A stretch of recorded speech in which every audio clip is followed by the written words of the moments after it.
ہر طرح کی تعریف اللہ ہی کے لیے ہے جس نے آسمانوں اور زمین کو پیدا کیا اور اندھیرے اور روشنی بنائی۔ پھر بھی کافر دوسری ہستیوں کو اپنے پروردگار کے برابر ٹھہراتے ہیں۔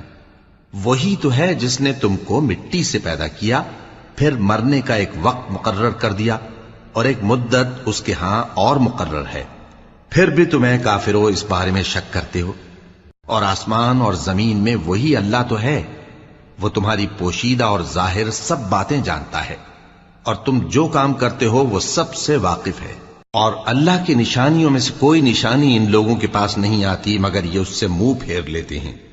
جب ان کے پاس حق آیا تو اس کو بھی انہوں نے جھٹلا دیا، سو ان کو ان چیزوں کا جن سے یہ ہنسی کرتے ہیں ان قریب انجام معلوم ہو جائے گا۔ کیا انہوں نے نہیں دیکھا کہ ہم نے ان سے پہلے کتنی امتوں کو ہلاک کر دیا جن کے پاؤں ملک میں ایسے جما دیے تھے کہ تمہارے پاؤں بھی ایسے نہیں جمائے۔